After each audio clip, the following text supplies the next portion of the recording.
Ducks going to the Final Four. The following is a Learfield presentation of the Oregon Sports Network. And Oregon is going to play in the national championship game. This is Duck Insider. We need to get community. We need this thing to be bigger than just our little circle of players and coaches. Are you kidding me?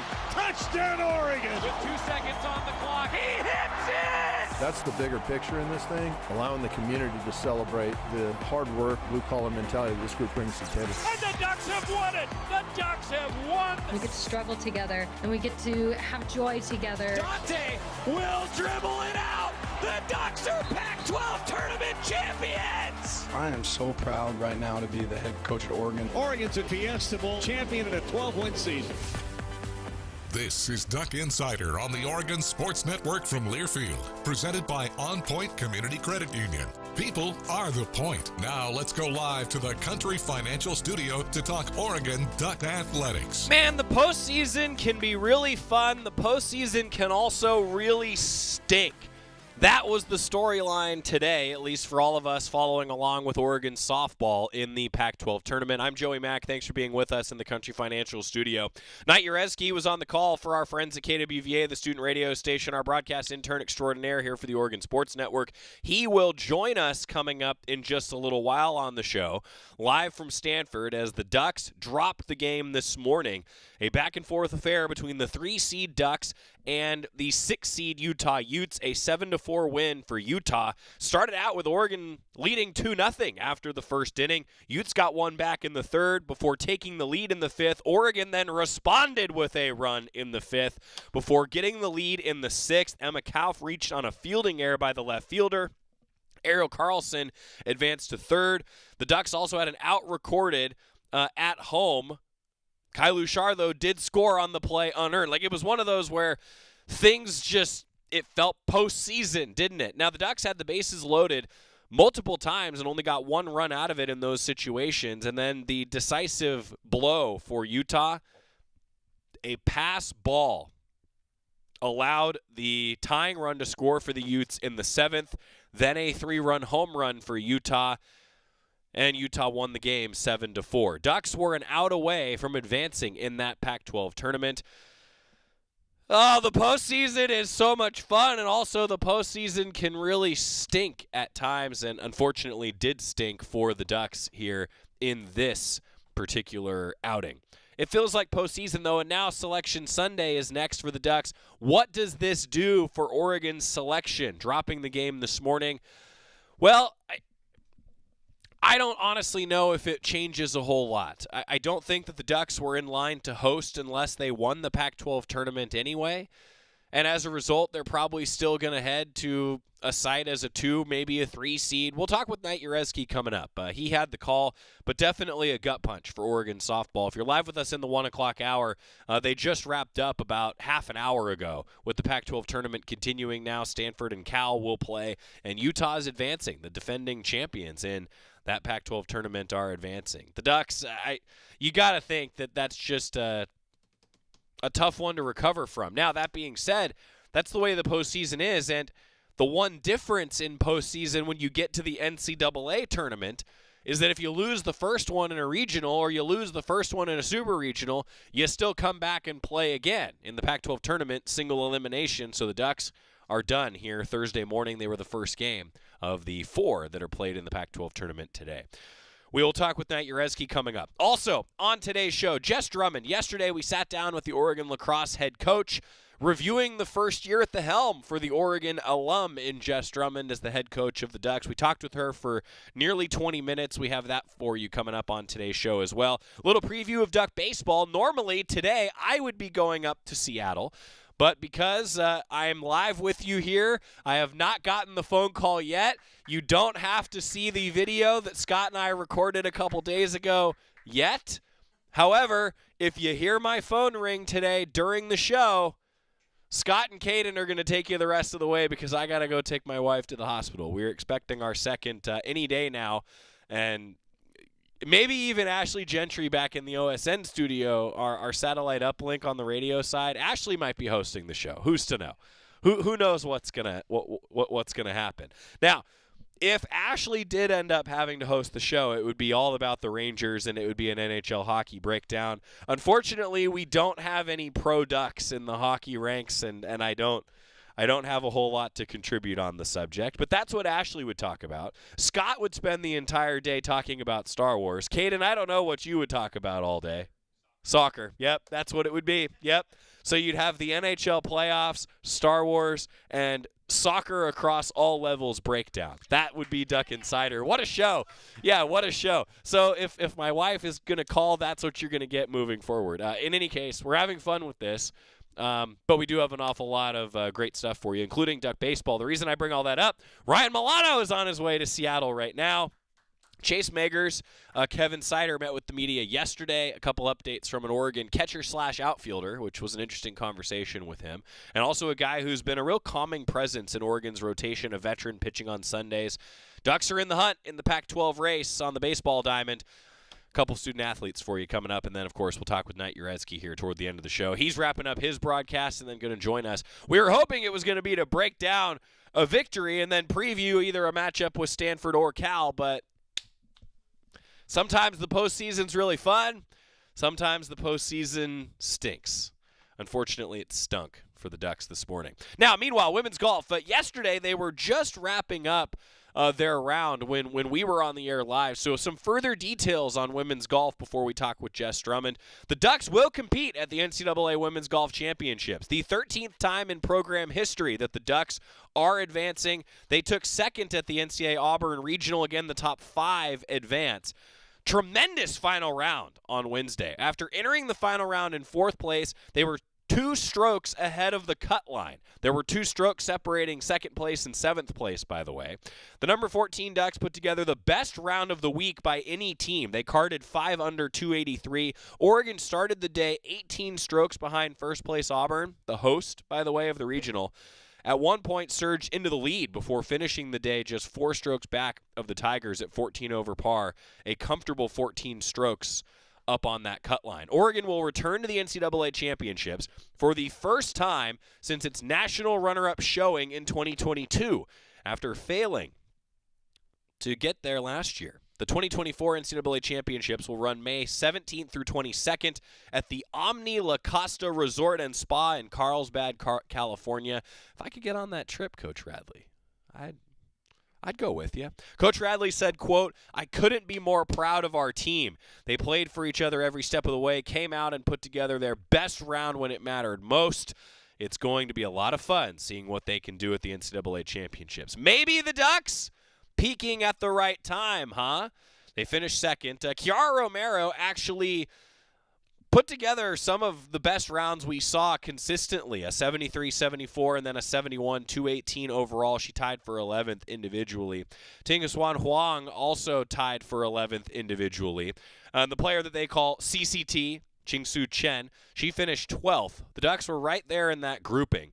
And then Karen Saru finished 6 over, and Minori Nagano, although finishing at 16 over, it was an impressive finish for her down the stretch. Oregon has dubbed this season as the, quote, revenge tour after missing the NCAA championships last year, and the Ducks maybe are peaking at the right time. They have some momentum. Pac-12 championship, 3rd place finish, able to carry that over to the Auburn Regional, and you never know. The way that it works in the NCAA championships, you've got the stroke play rounds, then the cut line eventually drops it down to 8 teams. And number 1 plays number 8 in match play, and it's playoff golf all the way until the championship. The Ducks were the runner-ups a couple years ago in that match play format. Really incredible, though. Oregon ranked 7th in the field with 30 total birdies, but led the field by a wide margin with 189 total pars. Sometimes you take what the course gives you. And I felt like the Ducks in the second round really did that. And then in the third round was when they got the birdies going. Romero now has 104 birdies on the season, 5th most in program history. She's a freshman. Ducks travel to Carlsbad next Wednesday. We'll play a practice round on Thursday before opening the NCAA championships on Friday. We've already got a scheduled time to chat with Derek Radley. The Oregon women's golf head coach will join us on Duck Insider next week before his Ducks compete in the NCAA championships. And On the golf front, men's golf, Casey Martin, heard from him on the show yesterday. The Ducks are playing in the NCAA Regionals Monday, Tuesday, Wednesday coming up. I'm looking forward to it. This is a fun time of year where you get a lot of postseason, and I think it's also worth mentioning this again. It's the 17th consecutive year that Oregon men's golf has been in the postseason. And last year was the first time that a Derek Radley coach team hasn't gotten in. Oregon has been consistently successful, and maybe consistently consistent is the best way to put it. Caden just rolled his eyes at me, but it's true. They've been so consistent. Fun to see. Fun to see at this time of year. Quick timeout. When we come back, we'll talk a little more softball and baseball, but Jess Drummond, first year as the head coach for Oregon Lacrosse, and a pretty doggone successful first year. Talking with the head coach when we come back on the Oregon Sports Network from Learfield. As a local community credit union founded by teachers, OnPoint is committed to supporting the students and faculty at the University of Oregon. And on game day, we're right there with you, on the field, in the bleachers, and in the classrooms. Drop by our local branch today and discover the many ways OnPoint can help support your financial well-being. OnPoint Community Credit Union. People are the point. Federally insured by NCUA. Equal housing opportunity. Hey Duck fans, we're all about protecting our home turf here in Eugene. You should do the same for your home with Country Financial Insurance. Most home insurance doesn't account for inflation, but with Country Financial, yours can. If something happens to your home, make sure you can rebuild the same house in the same place. Call a local representative or 866-COUNTRY and get a solid defense for your home. Home insurance policies issued by Country Mutual Insurance Company, Country Casualty Insurance Company, or Country Preferred Insurance Company, Bloomington, Illinois. Property must meet age and condition requirements, which vary by state. Don't go anywhere. Duck Insider continues after these messages on the Oregon Sports Network from Learfield. Wouldn't it be great if life came with a remote control? You know, you could hit pause when you needed to, or hit rewind, like that time you knocked down that wasp's nest. Well, life doesn't always give you time to change the outcome, but prediabetes does. With early diagnosis and a few healthy changes, you can stop prediabetes before it leads to type 2 diabetes. To learn your risk, take the 1-minute test today at doihaveprediabetes.org. Brought to you by the Ad Council and its prediabetes awareness partners. When might you be buzzed? When you suddenly love everything. You guys, I love this song. I love these nachos. I love our kickball league. Ugh! I love this guy. What's your name? You know what I'd love? A ride when it's time to head out. If you see a buzzed warning sign, call for a ride when it's time to go home. Buzz driving is drunk driving. A message from NHTSA and the Ad Council. I love your car. Is this real leather?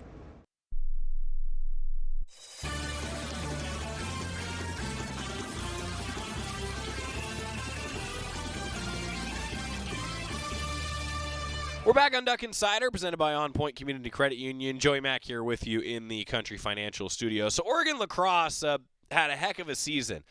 Made it to the Pac-12 tournament, first time that they've had any postseason since 2017. The UO's also first winning season since 2017. That's under first-year head coach Jess Drummond. Fourth-seeded Sun Devils beat the Ducks, who finished the overall season 8-7 and 2-6 in Pac-12 play. But the Ducks got into the Pac-12 tournament. Huge deal. Not everybody does. Big deal. Jess Drummond, first year at the helm. The most successful season for the Ducks since 2017. It's 2024. Catching up with the first-year head coach, reviewing the season, and we had to have a little fun, as we always do, with our office mate, Jess Drummond's Lacrosse head coach, after year one as the head coach.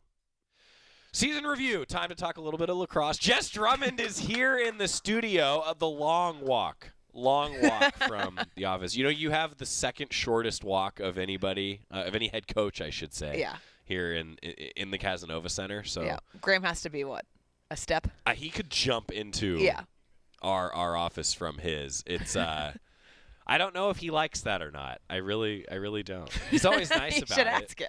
He's always like, he won't, it's fun. Yeah, you're so cool. Graham, if you're listening, we appreciate you.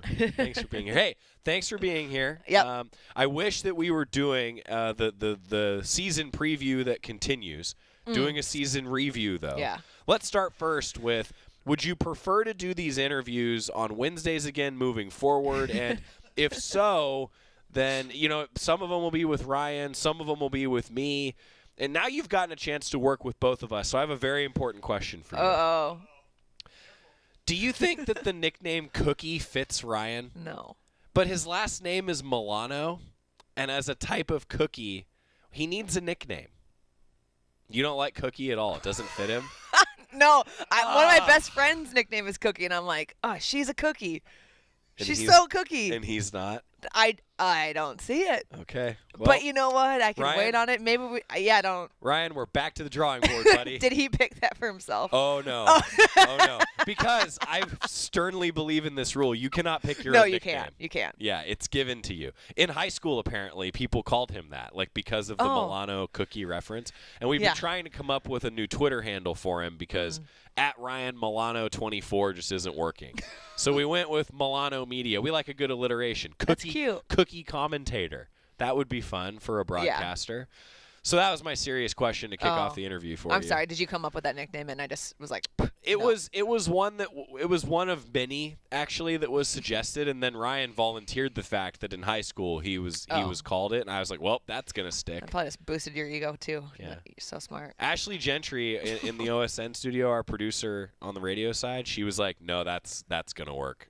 I'm gonna keep calling him that. Then what is my opinion? Forget it. No, but like others have said, meh, doesn't fit, and now you're in the meh, doesn't fit category. I'm in a hard no. Okay. Not even a meh, doesn't fit. So that's just wow. All right. Then if by the end of this interview, if you could suggest a nickname for him, I won't know. That would be great. I need to spend more time with him off the radio to know of No, because the nickname is on the radio. It's all part of the persona. Yeah, then I need another year. Okay, all right. So then we will continue to talk with Jess Drummond on Wednesdays because sometimes I'll be out of town and Ryan will be the one doing the interview. Review the season for us, Coach. Just in general, open floor. How was it? Year one. Year one. I feel really great about the progress we made. Coming in the fall and seeing where the team was at and seeing how we ended at the end of the season. Seeing all that progress to me that's a success. That's where it's measured, how well you did over a year, whether wins or losses. But having a winning record that's pretty good. Yeah, it's a big deal. Yeah. Right? Making it to postseason, making it to the Pac-12 tournament. One of 6 to make it. That's really awesome. How valuable was that experience? Just to have that postseason, hear the name called, that you get in. I don't know, all of that. Yeah, all of it. It was a little anticipation because we're like, what's going to happen? We're watching the games there. We were down in Colorado and get back home and it's like, yeah, Oregon makes it. So that was really special. And I feel wait, so you were in the air? We landed. It was like 10 p.m. or 10:30. And I'm texting Matt hey, I think we're in. And they announced it probably around then. Yep, you're in. They sent an email. Oh, so you're taking off. I mean. But we landed. This is when we landed. But beforehand, we're taking off, you're like, okay. Hope we're in. So to review, the way the tiebreakers broke down, there was some scoreboard watching going on. How did you get on the airplane? I would have been like, no, I'll take the next one. Thanks. Yeah. But you got on the plane. Got on. I had friends text me text me the scores. I need to know. How was the Wi-Fi in flight? Fine. So you at least could stay up to date. Yeah. Okay. Yeah. So what was that experience like for the entire team, though? I mean, because you worked so hard to get to that point. Yeah. Want to get in. Was everybody just tense, white-knuckled? Yeah. Wow. Yeah. Which to me, I love that feeling and, having them experience that of you have to earn to be in there. So for them to accomplish that, it's going to be the same going Big Ten as it's going to be the top.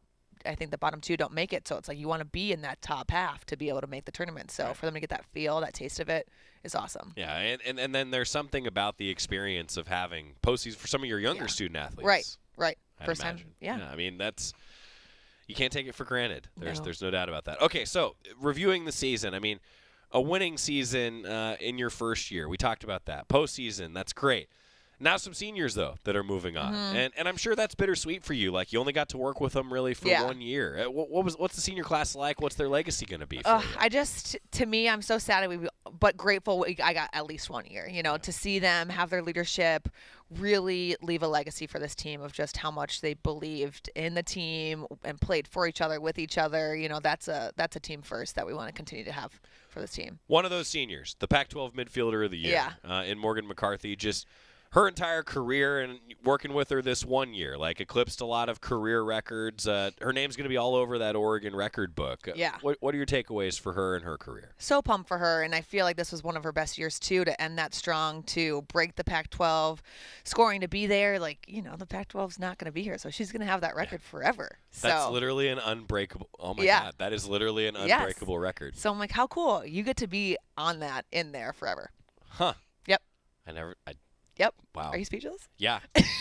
that hits Well, and I probably similar to you, lacrosse just became a Pac-12 sport. Right. Now it's it's changing. I mean, there's definitely some bittersweetness, I think, there. Okay. Now, I have to ask you an amateur lacrosse question, okay? So how does it work out that the midfielder of the year in the Pac-12 is then on the second team with the all-conference on? I'm genuinely asking. I've never seen that before. I've never seen it before, and it's never taken place in any other conference, and it's just not a rule at the Pac-12. And, I definitely called and made some phone calls to ask how and why that's where she landed. Wait, so, there's no, position requirement? I'm confused. Same. I'm also okay, how does she not get this? She leads the Pac-12 in all midfield stats. She's the best on the West Coast, leads everywhere. I think she's one of 8 to have those stats across the board as a midfielder. I'm with you. Morgan McCarthy is the best midfielder in the Pac-12, hands down. Right, and should be on first team. And I mean, I don't know if these things matter to her, the team, as much, but that was something that I looked at and was like, wait, what did I miss here? Totally. And I'm not a stats person, so I'm like, oh, Ward. But to me, I'm like, it's just not fair. Yeah. You can't justify that. Okay. Well, see, I'm glad that I asked you this then, because I was genuinely on, when I was talking about it on the show, I was like, wait, second team, is that a typo? Did I say this wrong? I literally said that on the air. I think I said that out loud. Maybe less nice, but yeah, I was like, wait, first team, second. Okay. Yes. No, I'm really proud of her. She handled it well, and then she just, I'm so proud of her career. So proud. You can't. I mean, I said, rewriting the Oregon record book. Totally, and to win midfielder of the year, that is so. That's never been done before. That's a big stamp in your conference, or I guess I should say in your program as it exits the conference. Totally. Right? What does that do for recruiting even? So cool. And Oregon hasn't even won an award like that. Right. I think that was the first midfielder of the year. That's right. And there hasn't been an award, I think, since 2017. So for her to win that's a mic drop in itself. Yeah. Coach Drummond made me feel so much better when she said that, because literally on the air I'm reading, Morgan McCarthy, Pac-12 midfielder of the year. This is awesome. Second team all Pac-12. I genuinely thought that I messed it up. Nope. The way that the rule is, I've since done more research. The way the rule is there's no position requirement for the first team or second team in the conference. It's just number of votes by coaches. And I don't know of another sport that does it that way. There's always a little bit more of a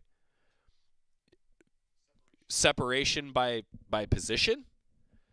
So in any case, Morgan McCarthy was the best player at her position. That's what matters. Yeah.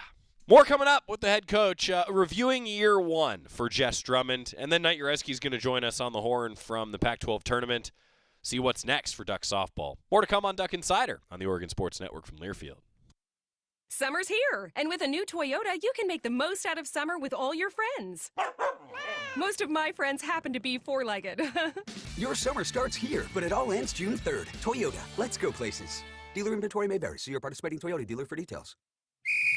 As a local community credit union founded by teachers, OnPoint is committed to supporting the students and faculty at the University of Oregon. And on game day, we're right there with you, on the field, in the bleachers, and in the classrooms. Drop by our local branch today and discover the many ways OnPoint can help support your financial well-being. OnPoint Community Credit Union. People are the point. Federally insured by NCUA. Equal housing opportunity. Summer's here, and with a new Toyota, you can make the most out of summer with all your friends. Most of my friends happen to be four-legged.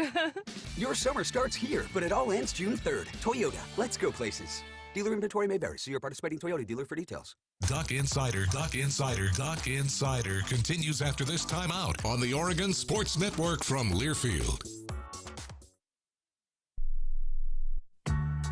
When you're high, you feel different. You think different, you talk different, you draw different, you listen to music different, but you probably knew that. Problem is, you also drive different, and not in a good way. That's why driving high is illegal everywhere. So if you're high, just don't drive. Make a plan to get a sober ride. Because if you feel different, you drive different. Brought to you by NHTSA and the Ad Council. Sometimes I just cannot believe all the storms we've gone through here. I can only hope that we'll be able to leave this house to you one day, baby. You're our legacy. Planning for these disasters will make sure we're safe, and is the best way to protect that legacy. Protect your legacy.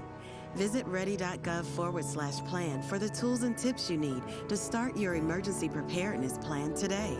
Brought to you by FEMA and the Ad Council.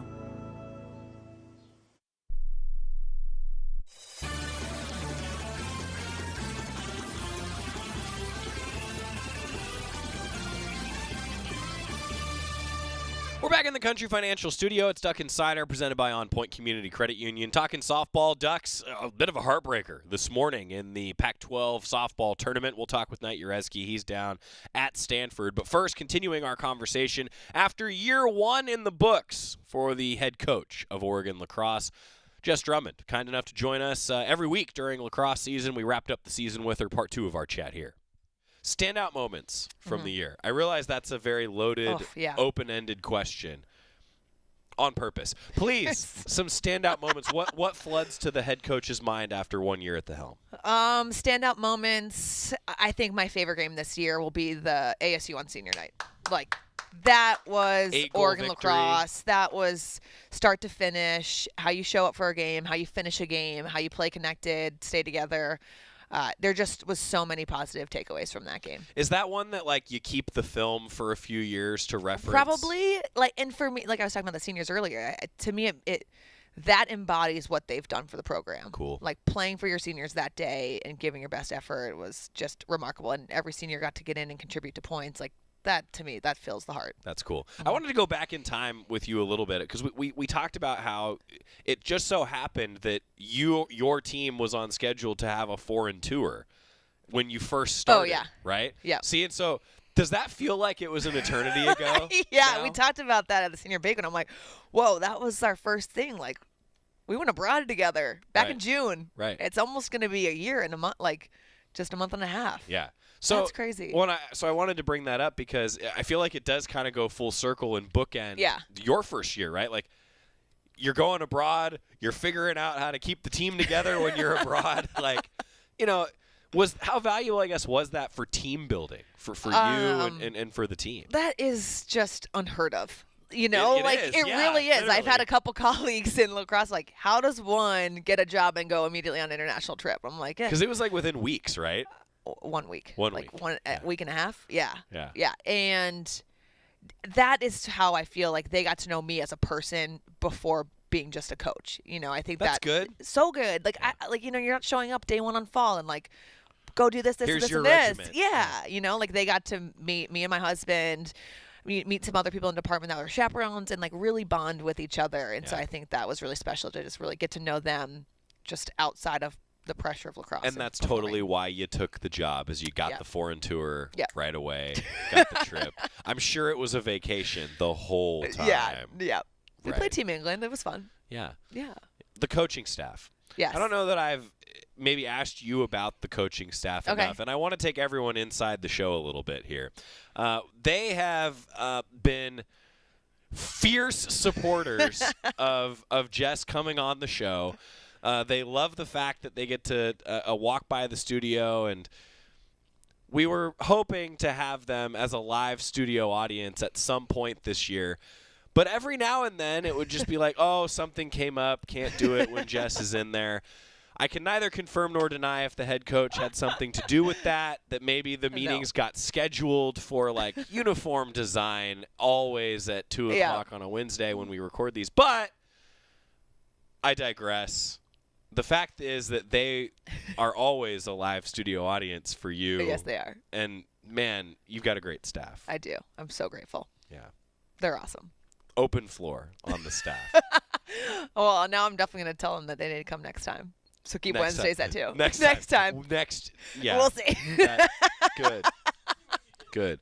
The dynamic, though, like, you go through one whole year now. Yeah. As a coaching staff, like, you're finishing each other's sentences now even more than you were before. Yeah, I think so. And, Cece and I had a great relationship beforehand and getting to know Theo more. It's been so amazing. It's such a learning year as year one. Like, you're learning how we gel as a staff. You're learning, like, where someone thrives, their strengths, what they want help with. It's really helpful to have a year under our belt. And I feel like we're only going to continue to grow as a staff going into next year. So what is the next few weeks for you? Season wraps up. The academic term wraps up. Yeah. We'll go into end of the year meetings. We'll start 8 hours next Wednesday and have a week and a half of practices before it's dead week and finals for them. And then we're all on the road recruiting starting June. Yep. And then you'll be home how many days? Yeah. Okay. Yeah, that sounds right. What are you looking for on the recruiting trail? How do you approach it as a coach? Totally. I love recruiting. I just really enjoy it. I love going out, watching talent, seeing the potential, finding those players that are maybe, from non-traditional lacrosse areas and really kind of scooping those ones up. Seeing people who are interested in us. We can't communicate with them until September 1st, so this is just all evaluations watching them, which is kind of fun to just be like, hey, this is our outside view, and then we can start talking to them. I'm like, oh, your personality also rocks. Like, this is a great fit. So that's what I look for. If there's, say, a potential recruit, someone interested in lacrosse watching this right now, what do you say, like, hey, this is how to get on the radar of Oregon lacrosse? Email us. Once you're I'm like, boom, you're on our radar. And then watch your videos. Working out.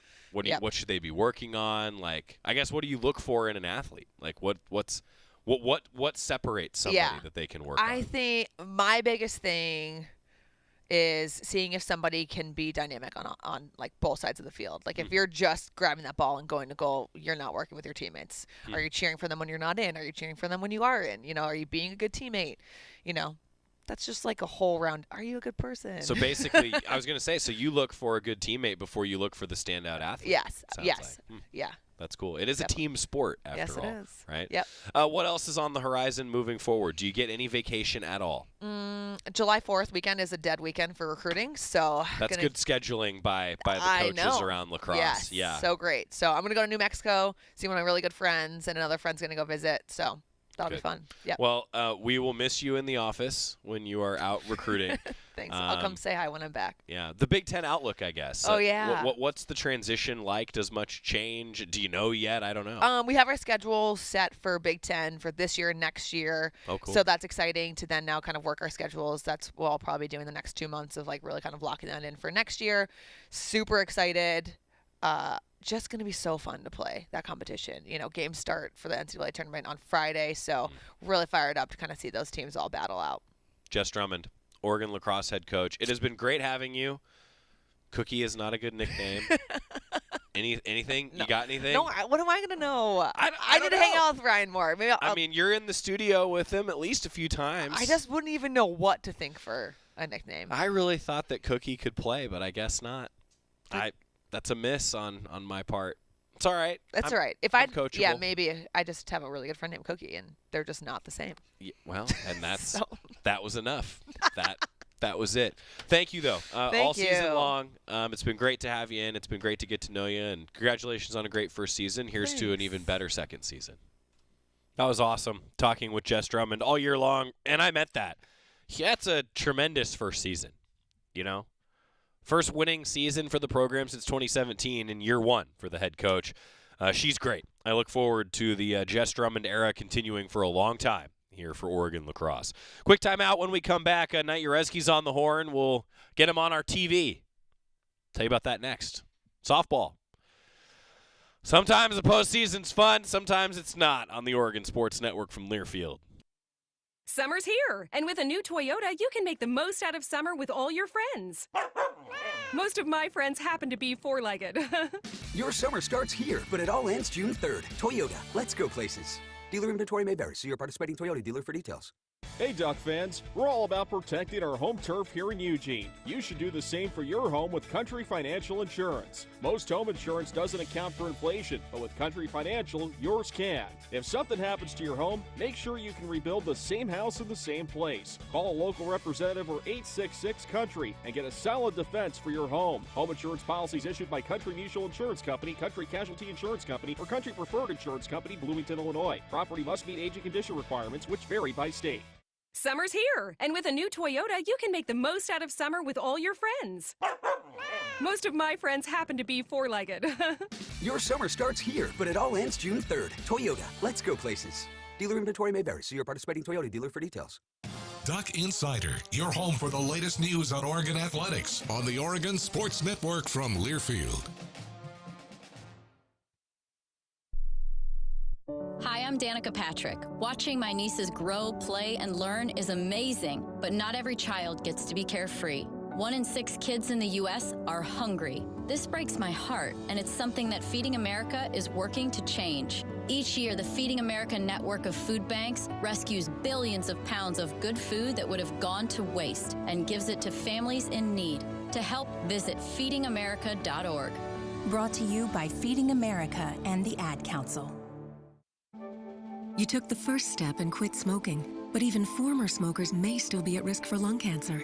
That's why SaveByTheScan.org wants you to know about a new low-dose CT scan that can detect lung cancer early. It takes only 60 seconds and could save your life. You took the first step, now take the next. Visit SaveByTheScan.org for a simple quiz to see if you're eligible and talk to your doctor about screening. SaveByTheScan.org is brought to you by the American Lung Association's Lung Force Initiative and the Ad Council.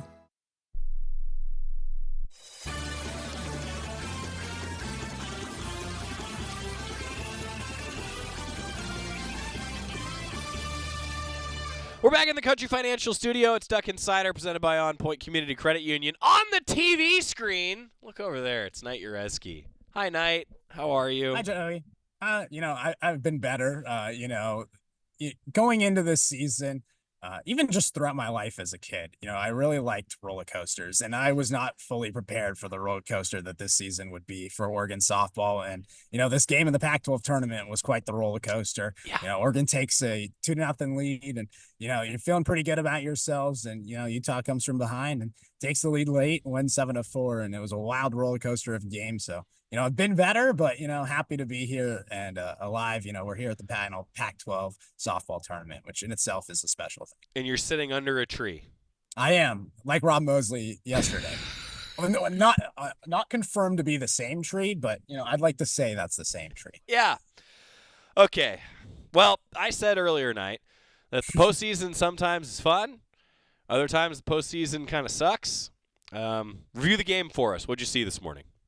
I saw Lisa Kolsky get out there and do her thing. She only gave up 1 earned run throughout 4 2/3. And, I thought she pitched very, very well again. She continued that momentum that she had on Sunday against Stanford. There was a stretch where she had 11 straight innings with only just 1 earned run. And I think that was really huge. I saw a game where there was a little bit of poor defense on both sides. It felt like Utah gave Oregon the lead in the bottom of the 6th, and they firmly did that. And then Oregon, there was a pass ball in the 7th inning on an intentional pitch out where it just got past Emma Kauf. The tying run comes in to score, and then Shanti Posse, the hottest hitter in the Pac-12, came up, and as a freshman, big time moment for her, and she had a 3-run home run. But I think the biggest thing that stood out to me was just Ariel Carlson today. 2 for 2, 2 doubles.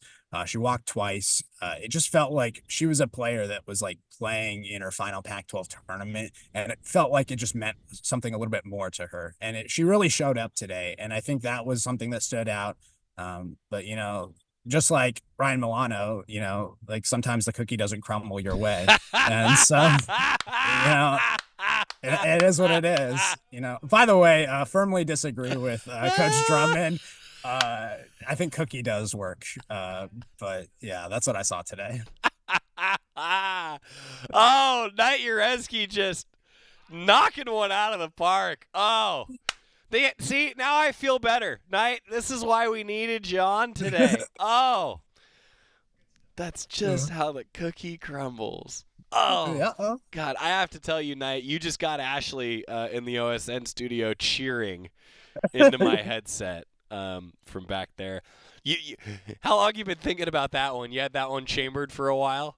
No, literally just came up with it on the fly. This is great. Okay, all right. We'll come back to the seventh inning in a moment, and you talked a lot about what this means. I think that does bring up an interesting conversation where the Ducks will now fall on Selection Sunday night. But Ariel Carlson, despite our best efforts of campaigning for a Pac-12 Player of the Year, didn't get it. I got to think was probably the runner-up night. I don't know, just your perspective on her entire senior season. Pretty unique, having 15 home runs and 15 stolen bases in a Duck uniform. Absolutely. I mean, you have a player that can do it both with power and speed. And, she's really been the leader this year. Doubles also. I mean, leads the Ducks in doubles as well. Had 2 today, up to 13 on the season. So really close to a 15-15-15 season, depending on what happens in the Super Regional, which would just be phenomenal. And, this is a woman that grew up going to Oregon games. She grew up going to games at Howe Field, and then, she played at the Jane in high school and state championships, and then she decided to come to Oregon and stay in Eugene and play for her hometown team. And I think it's just meant so much for her throughout her career. Coach Lombardi's talked about the example that she's set for everybody else in the room, leaving her cleats and batting gloves in the batting cages over the summer. And that was a tradition that started with Carlson, and now everybody else does that. They'll go into the batting cages, and once she's done, she'll literally leave her cleats and batting gloves in the batting cages because she says, I'll be back tomorrow. They'll be there waiting for me. And other players started to do that. And I think that just speaks to who Ariel Carlson is as a person. And, we really are lucky to get to see Ariel Carlson, especially as a Duck, for 5 years, and to see her this entire season has been amazing. And just think about the versatility, having to play right field at the beginning of the year and now move over to center field, and she hasn't allowed an error defensively. So right. I mean, she's doing it both offensively, on the base paths, and defensively. She's a complete player, and it's been truly special to watch this season. I personally would have given her Pac-12 Player of the Year, but Maya Brady's also very, very good, so I understand that. She is. There's got to be one, and I get it, but I just think the level of play, and to your point, maybe we don't talk enough about the defensive aspect, right, Knight? I mean, and to that point, Oregon has prided itself on defense all year long, and there's something extra gut punch about a defensive miscue in a big moment that gives Utah an opportunity. The door open, they take advantage. Just on that note, Knight, maybe this is the one error, the one defensive miscue the Ducks are going to have in this entire postseason, huh? Yeah, I mean, it's kind of been that way. When Oregon's had a big air game, they kind of followed it up with a very clean game defensively. And we saw that in Utah in game number 2 against the Utes in Salt Lake City. There was a lot of errors in game number 2 that cost the Ducks in a 10-7 loss. And so you saw it in game number 3. The Ducks kind of were a little bit extra motivated. No errors in game number 3, won 5-1 against Utah. And so kind of similar to that game number 2, a game which Oregon was leading from the beginning against Mariah Lopez, who, by the way, 151 pitches is incredible for a pitcher, and just going the distance. You got to shout her out. I know it's the opposing team, but yeah, you'd think that Oregon would try to be a little bit better defensively, and that's something they're going to have to work on going into the postseason. The defense is completely different. Not having Hannah Delgado in center field moves things around, and so you have Valerie Wong out in right field now, and so it's a little bit of a defensive look. The team talked a little bit about it going into the final regular season series against Stanford, how that whole entire week heading to Northern Colorado, the bye week where you just have the one game on Sunday, they're working on the outfield communication. They're working on the cutoffs, because that's completely different now too, and just making sure everybody's in the right place at the right time. And so I think over the past couple of weeks, defense has certainly been at the head of their minds, but today, sorry about that, sometimes it just doesn't kind of work out your way defensively, and it just kind of shakes up like that. Softball is a weird game. Not everything's going to go your way, and it certainly didn't go the Ducks' way defensively today. Now, to that point, what does this mean moving forward? Be our resident softball bracketologist. What the heck's going to happen now on Selection Sunday at 4 o'clock?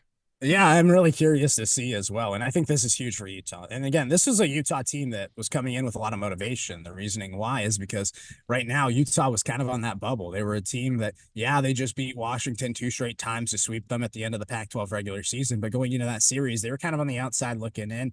They were kind of on the bubble, if we want to get back into the bubble talk again, but they were kind of like on the bubble. And to win today, I think Utah made their case to be in the NCAA tournament. So it was a big win for Utah. They were playing with a lot on their mind, trying to get into the tournament. And I think they solidified themselves as the NCAA tournament team. Now for Oregon, what that means for them is they might not be a 2 seed right now. Coming into this weekend, they were 31 in the RPI. Right on the edge of being a 2 and 3 seed. And I think that it honestly might work out for Oregon. You think about them being number 31 in the RPI, they could probably play Oklahoma State again, potentially, if they were going to keep winning, a team that they lost to in the super regionals last year. But, if Oregon loses to Utah, which they did today, then maybe they drop a few spots in the RPI, depending on what happens across the country in the Big 12 and SEC tournaments, and some of those teams on the outside looking into that top 32. And Oregon could be a higher 3 seed, which might be the best thing for them. They could face off against a lower 1-seeded team and have a higher shot of coming out of the regional like they did last year in Arkansas as a 2 seed. It certainly paid off for the Ducks going up against a lower 1-seeded team. And, if I'm a team around the country and I see Oregon as a number 3 seed in my regional, I'm scared. That's a really, really good 3-seeded team. Well, I'm with you.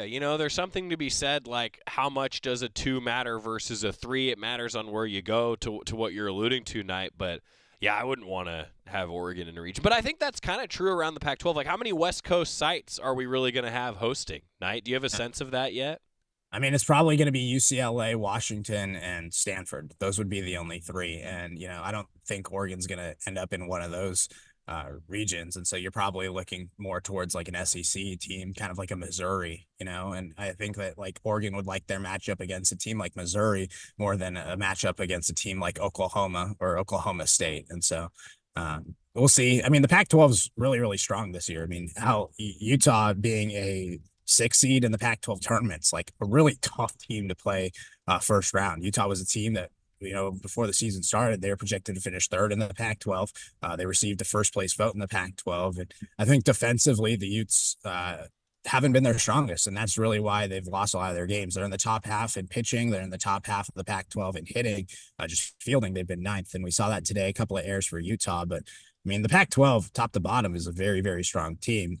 Cal's the 7 seed in our tournament, and Cal is a top 20 team in the country. So it's just, it's a good Pac-12. And I think Oregon heading into the postseason with their non-conference play, facing off against some tough teams at the NFCA Leadoff Classic, at the Mary Nutter, and just like the entire Pac schedule as a whole, they feel pretty good about themselves going into the postseason because they've been treating every weekend like a super regional, and they've seen every single pitcher out there imaginable. They've seen the hard throwers like Courtney Weish and like Nigeri Kennedy, and they've seen the crafty lefties like Lopez today and Emily Kennedy from Texas A&M. So a lot to like about Oregon heading into the postseason. Jarecki on the call.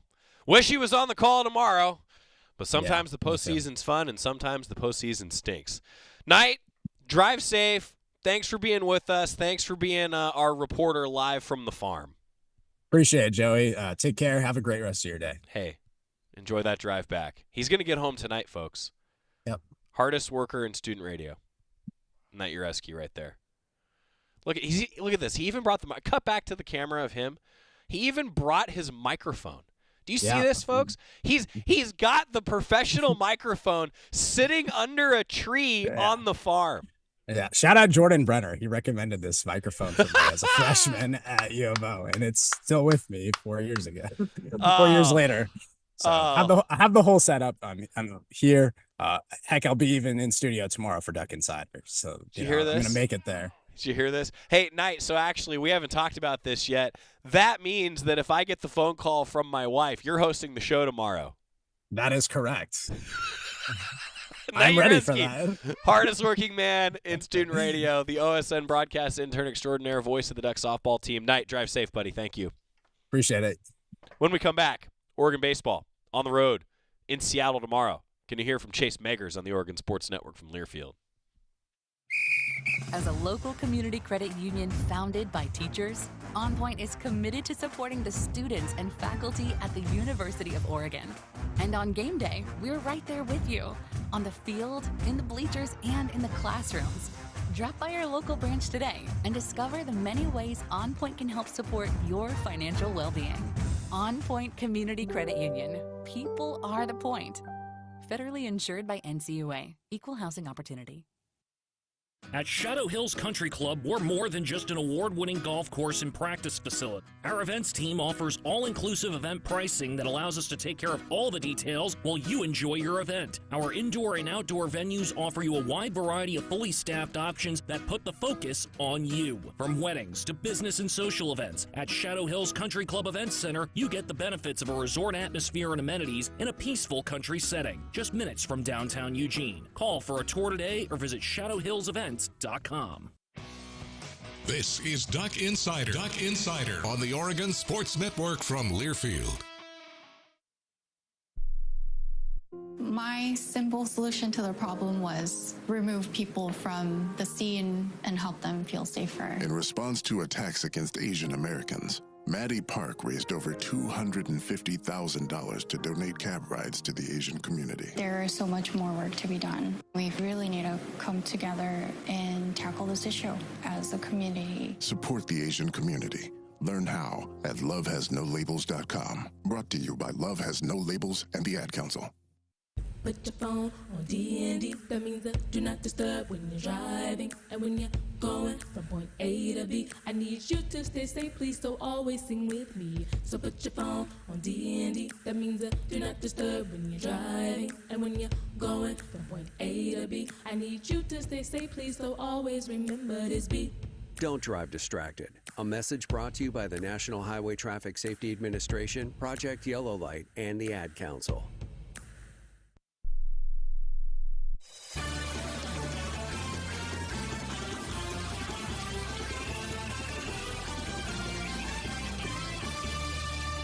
We're back on Duck Insider, presented by OnPoint Community Credit Union. Joey Mack here with you in the Country Financial Studio. Duck Baseball is on the road in Seattle, starting tomorrow at 7 o'clock. Ryan Milano's got the call for you for all three games across the Oregon Sports Network. As the Ducks hunt for a Pac-12 title, reason they're in the hunt, Chase Meggers, guy who's played some catchers, played some outfield for the Ducks. And now he's hitting leadoff even. It was fun talking with him this week, previewing the matchup in Seattle. Chase Meggers. It's going good. Just doing what I'm working on some things. Just trying to improve every day and just do whatever I can to help the team. What are some of those things that you're working on? Just some mechanical adjustments. Not too anything big. Some stuff with my hands, some with my stride. Not cutting myself off. Just the little things that I see that I go over with Martyr. I just try to improve every day so that each week I can get better. Do you like leading off?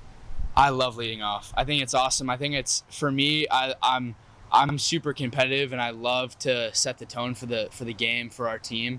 And I think that I'm just a guy that loves to compete, and when I get up there and I get to look around and I just know that I'm gonna set the tone for the day and for our team, it just it's special. Were you a leadoff guy in your career previously at all? No, I've never been a leadoff guy. This is the first time I've ever been leadoff. So it's pretty cool. Has your mentality changed at all from being a leadoff guy? No, I think that you got to be. It's a little bit different, obviously, because when I'm starting off the game, usually there's nobody on. So I'm just trying to have a plus at bat, get on base. So it's a little bit different than hitting 8th, 6th, whatever. But I think that my mentality is always the same: is compete and beat the pitcher. Honestly. What's it like working with Martyr? Martyr's one of the hardest working coaches I've ever been around. It's actually really neat to see. He stays up all night watching our swings and giving us feedback. He'll be texting me all night, telling me hey, you need to be doing this, and asking for my feedback as well. And he does a really good job of communicating with me and other hitters, and asking us how we feel about what he's telling us, and then giving us feedback of what he thinks we should be doing. And I think that those two things really help us as a hitting staff just to trust the coach and put in work. How much do you feel like he's helped your swing, helped you as a player grow and become a guy who's either top of the lineup or middle of the order bat? Yeah, he's helped me tremendously. I wouldn't be here without him. I came in here as a freshman and I was doing my thing from when I was in high school, and he comes from a different perspective. He's played a lot of baseball in his life, and he studies the game, he studies swings, and he puts in so much time and effort on learning new things for us and learning new drills. And he comes ready to go with a new drill, a new something for our mentality, teaching us more about hitters counts and the way to go about our ABs. And I think he's helped me a tremendous amount physically and swing wise, but also mentally, coming in as a freshman and sophomore, and you're pretty young, you don't know a whole lot about the mental side of the game, and he's really taught me how to go about my ABs and how to be pretty physical and compete. What's the competition like with you and Bennett right now? Oh, I love Bennett. He's him and I we don't really think of it as it's not like me versus him. We're competing every day to make each other better, and whatever the pitcher is, whatever that day is, we both can play. He's a stud. You've seen him play. I think that we both go hand in hand of, I'm a left-handed bat, he's a right-handed bat, but I think he's special and I'm special, and I think that we both bring something different to the table, and he's pretty good. Similarly with that, how much more comfortable are you in the outfield now versus 12 months ago? Way more comfortable. It's funny. I always say it's always fun to have Betch out there, because he covers so much ground. But I've definitely been way more comfortable playing the outfield, putting in work. I've been taking some EDDs with Waz in the outfield and all those outfielders, and that's definitely gotten me more comfortable. And it's been pretty fun playing the outfield. In the bigger picture, how much does that help you as a baseball player, the position versatility? Yeah, I think, for me, being an outfielder, catcher, wherever, DH, whatever they need me, I think it's neat because I get to see the different aspects of how an outfielder goes about practice. Yeah, it's pretty cool hearing that position versatility, why it matters. That's Chase Meggers. Ducks are on the road in Seattle tomorrow. Oregon baseball head coach Mark Wasikowski previewing that series. Also, hold the phone. Jorgie's here. Tomorrow we talk a little football. See you then. Hey, son. How are you feeling? I'm fine, Pops. What's on your mind? I can't explain it. Navigating